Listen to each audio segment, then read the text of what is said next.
अब old pension scheme और UPS में क्या अंतर है? पहला तो यह है कि पेंशन तय करने का जो फॉर्मूला होता है वो दोनों का अलग अलग है। दूसरा, ओपीएस में पेंशन आपके आखिरी सैलरी का 50% होगा। यूपीएस में पेंशन आखिरी 12 महीनों के बेसिक सैलरी के औसत का 50% होता है। ओपीएस में कर्मचारी को अपने सैलरी से कुछ नहीं देना होता था, जबकि यूपीएस में 10% देना होगा। ओपीएस में आमतौर पर पेंशन 2 बार संशोधित होती है। यूपीएस में पेंशन को महंगाई से जोड़ा जाएगा, लेकिन उसका आधार कंज्यूमर प्राइस इंडेक्स होगा। अब ये भी जान लीजिए कि किन्हें यूपीएस का फायदा मिलने वाला है। तो 2004 से लेकर 31 मार्च 2025 तक एनपीएस के तहत रिटायर हुए सभी कर्मचारियों को इसका फायदा मिलेगा। तू समझा? हाँ। नहीं, तू समझा नहीं। देखिए, ये जो यूपीएस है ये एनपीएस से भी ज्यादा बदतर और खराब है। क्यों है ये मैं आपको बताना चाहता हूं। पहली बात तो ये कि आप 10% कर्मचारियों की सैलरी का हिस्सा काटेंगे जब तक वो नौकरी करेगा। मान लीजिए 40 साल नौकरी कर रहा है तो 40 साल तक आपको पैसा काटेंगे और वो पैसा सरकार अपने पास रख लेगी।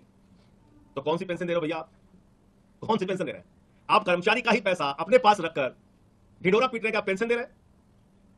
उसके बाद आप क्या कहते हैं कि अंतिम 1 साल की जो सैलरी होगी उसमें से 6 महीने की सैलरी एक मुश्त रिटायरमेंट के समय दे दी जाएगी। मान लीजिए 12 लाख है 1 साल की सैलरी, तो 6 लाख कर्मचारी को दे दी जाएगी। 40 साल अगर उसने नौकरी की है और 10% की कटौती उसकी हुई है हर महीने, आप सोचिए कितना बड़ा अमाउंट सरकार के खजाने में चला गया। लेकिन वो पैसा उसको नहीं मिल रहा है। वो कह रहे साहब हम आपके पेंशन के लिए पैसा रख रहे हैं, इसी में से आपको पेंशन देंगे। तो भैया कौन सा एहसान आप कर रहे हैं? पहली बात, कौन सा एहसान आप कर रहे हैं? दूसरा, आपने क्या किया, इसमें एक नियम बना दिया कि 25 साल की नौकरी पेंशन पाने के लिए करना जरूरी है। 25 साल की नौकरी। अब आप जानते हैं अर्धसैनिक बल जो है, पैरामिलिट्री फोर्सेस, 20 साल के बाद मैक्सिमम लोग रिटायर हो जाते हैं, अधिकतम लोग रिटायर हो जाते हैं। अब तो उनकी नौकरी नहीं पूरी होगी 25 साल की, तो आप उनको कितना देंगे? 10,000 रुपए महीने। उनका पेंशन होगा 10,000 रुपए महीने। देश के अर्धसैनिक बल जो रक्षा करते हैं देश की, अपने प्राणों की आहुति देते हैं देश के लिए, संसद भवन की रक्षा करते हैं, हमारी सीमाओं पे बीएसएफ लगाई जाती है।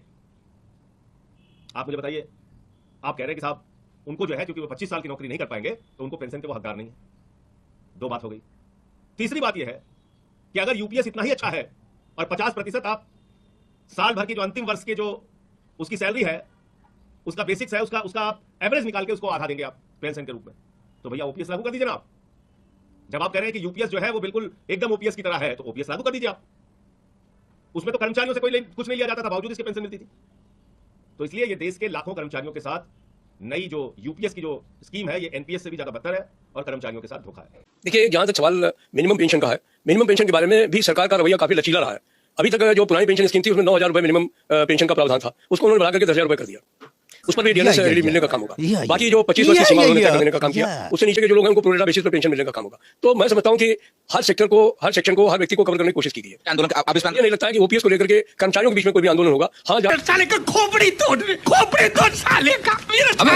राजनीतिक विचारधारा के लोग हैं वो हमेशा उनके अंदर अंतर्विरोध रहे हैं और वो अंतर्विरोध जो है वो अपने स्तर पर आपको आने वाले समय में भी दिखाई पड़ेंगे। लेकिन मुझे पूरा विश्वास है कि कर्मचारी वर्ग इस निर्णय से पूरे तौर पर संतुष्ट है और उसके अंदर कोई आंदोलनात्मक भावना नहीं होगी। झूठ बोल रहा है।